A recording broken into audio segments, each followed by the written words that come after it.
자, 안녕하십니까. 세종국토개발 대표 전은성입니다.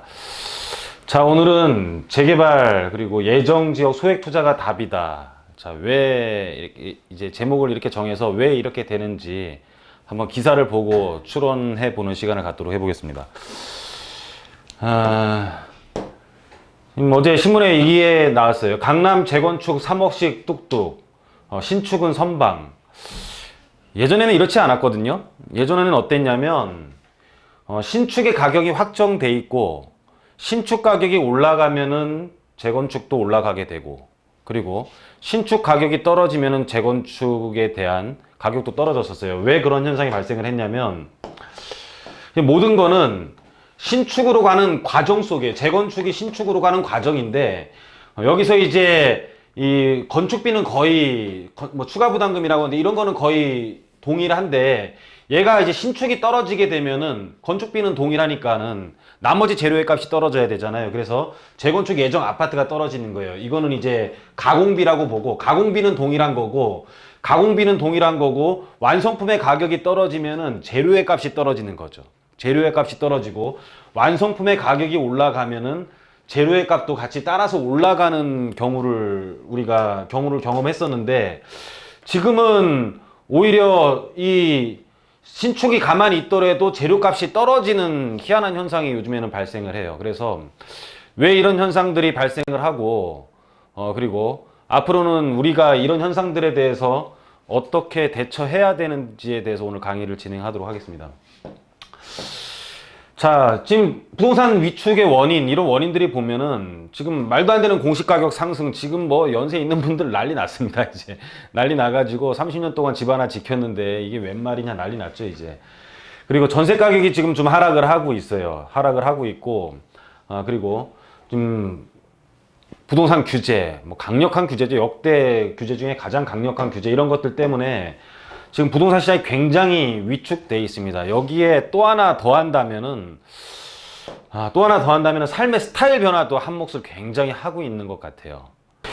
자, 이런 전반적인 사항을 토대로 이제 한번 설명을 드리도록 하겠습니다. 이 부동산 투자는요, 원래 무위험 수익률보다 높아야 돼요. 그렇죠?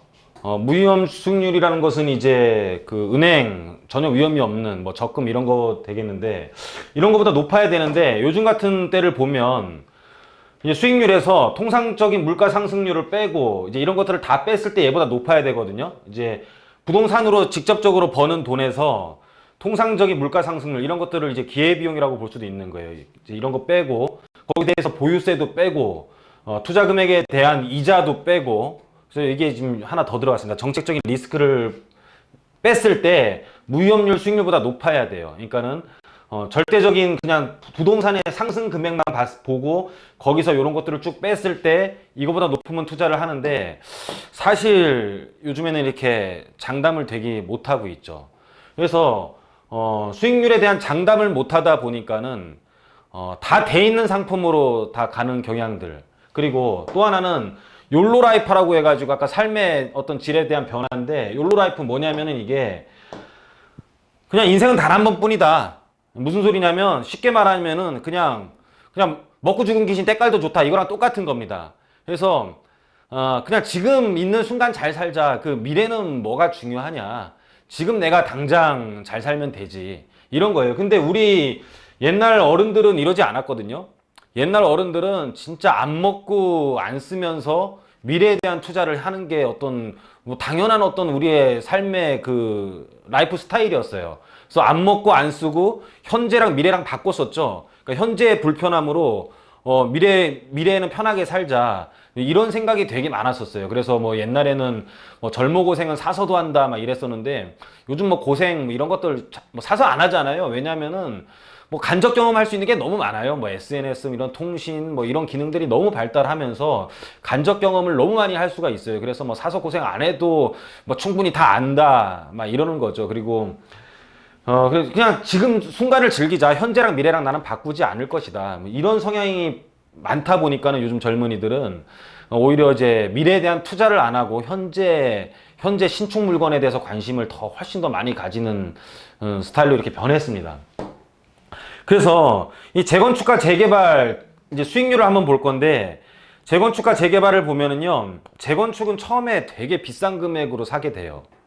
저는 재건축 그렇죠. 왜냐면 지금 이제 뭐 조그만 재건축들 다 끝나고 음마 아파트 남아있고 압구정 남아있고 저층 재건축들은 거의 다 끝났잖아요. 그러면은 이제 대형 평수 그리고 높은 층의 재건축들은 사실 금액들이 지금 굉장히 비싸거든요. 왜냐면은 뭐 재건축에 대한 기능만 하는 게 아니라 거기는 좀 오래되기는 했지만은 사람이 거주를 할 수 있는 기능도 할 수 있기 때문에 좀 가격이 상대적으로 굉장히 많이 비싸요. 그래서 초기 투자금은 높게 들어가는데 재개발은 상대적으로 이 초기 투자금이 적게 들어가는 매물들이 많잖아요. 조합원의 자격이 되는 것은 적게 사나 적은 금액으로 사나 높은 금액으로 사나 똑같습니다. 그러면은 이 높은 금액을 주고 샀기 때문에 재건축 같은 경우는 새로운 아파트가 되는 데까지 추가 부담금이 조금만 들어가면 되고, 재개발 같은 경우는 투자 금액이 많이 들어가는 이제 사업 방식이죠. 그쵸? 그래서 근데 아파트 가격이 오르게 되면은 사실 둘의 아파트 가격은 똑같이 오르는 거예요. 아까도 말씀드렸다시피 아파트가 될 것들이 이제 오르는데 추가 부담금은 나중에 내는 거고, 아파트가 될 것들에 대한 가치는 현재 아파트 가격이 올랐다면 얘네들도 똑같이 올라갈 수 있는 구조를 갖고 있는 거예요. 그래서 지금 재개발 같은 경우는 소액으로 투자를 할 수 있는 장점이 있습니다. 그래서 보면은 이 공시 가격이 상승하고 전세 가격이 하락하고 부동산 규제를 한다고 하더라도, 그러면 이런 것들을 피해갈 수 있는 투자를 하면 되는 거잖아요. 그렇죠? 피해갈 수 있는 투자, 공시 가격 낮은 투자로 해서 보유에 대한 부담을 줄이면 되는 거고, 그리고 이 재개발 같은 경우는 뭐 거의 최하의 어떤 주거 수준을 갖고 있기 때문에 사실 더 내려가기도 힘든 구조를 갖고 있죠. 경기가 어려워도. 경기가 어려우면은 최하위의 어떤 그 주거 비용을 지불하는 사람들이 사실 점점 늘어나게 되거든요. 그래서 높은 전셋값들은 좀 떨어지는 경향이 있지만은 오히려 어떤 주거 수준이 굉장히 낮은 쪽에 있어서는 전셋값이 오히려 올라가는 경향이 있습니다. 그래서 하락폭이 거의 없는 저가 매물 또는 소형 매물이라고 보면 돼요. 재개발 같은 경우는. 그리고 부동산 규제를 하면은 이 재건축 같은 경우는 초과이익 환수라는 게 있는데, 이런 것들은 어떤 사익에 대한 개념, 그러니까는 돈을 벌게 한 게 나라가 재건축을 해줄 수 있는 여건을 만들어줘서 버는 거다. 그러니까 남은 거는 좀 내놔라, 이런 뜻인데, 재개발은 사실 공익적인 성격을 띠고 있거든요.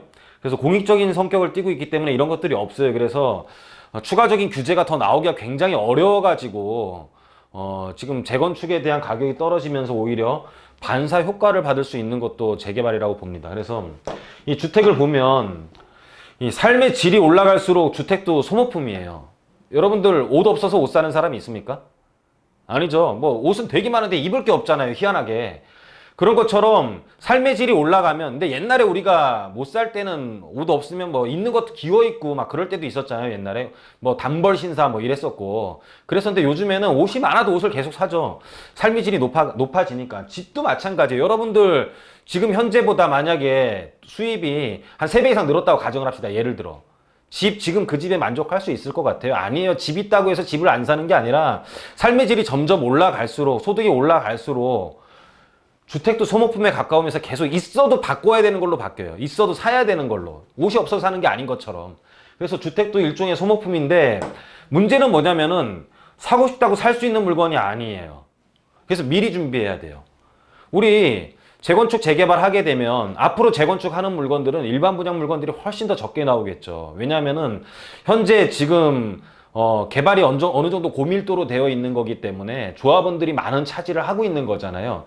그럼 일반 분양이 거의 안 나오는 거예요. 그러면은 도심 내에서 신규 주택을 구입하려면은 사실 조합원이 되는 수밖에 없습니다. 조합원이 되는 수밖에 없고, 일반 분양 받는다고 하더라도 집이 있는 상태에서 일반 분양을 받으려면은 여러분들 청약 가점이라든지 이런 거에 대해서 뭐 신경이나 쓰고 있습니까? 안 쓰고 있죠. 집 있는 분들은 대부분 안 쓰고 있어요. 그렇다면은 결론은 재개발이라든지 이런 걸로서 현재 정책에 있어서 어떤 소유에 대해서 좀 부담이 없는 것으로 미래에 대한 주택을 확보를 하고 있는 수밖에 없다라는 뜻이에요. 그래서 징벌적 정책의 피해를 최소화하면서 우리가 미래에 대한 주택을 담보할 수 있는 야, 그런 것들이 뭔지를 보면서 그러면서 지금 이렇게 공시 가격으로 인해서 피해를 보는 게 있으면 또 반사적으로 이익을 보는 건 어떤 건지. 그래서 소액으로 우리가 재개발을 할 수 있는 곳에 투자를 해야지만이 나중에 우리 주거 이전에 대해서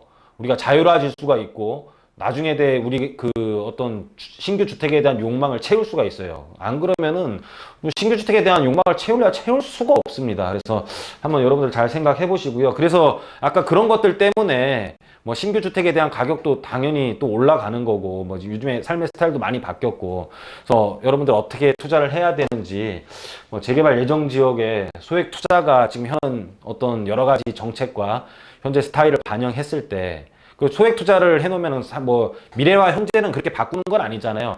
사업이 확실하게 됐을 때 내가 추가로 더 투자를 하는 것은 기회비용을 최소화할 수 있는 거고 내가 미리 많은 돈을 넣어놓으면은 지금 현재 삶이 굉장히 어떤 좀 궁핍할 수가 있지 않습니까? 근데 소액으로 조합원만 미리 확보를 해놓으면은 이런 모든 사항들에 대해서 그런 리스크라든지 현 삶에 대한 불합리한 부분들을 제거를 할 수 있습니다. 그래서 아까 그 신문 기사를 보고 앞으로 우리가 어떻게 해야 되는지에 대해서 한번 추론하는 시간 오늘 가졌습니다. 자, 오늘 강의는 여기서 마치도록 하겠습니다.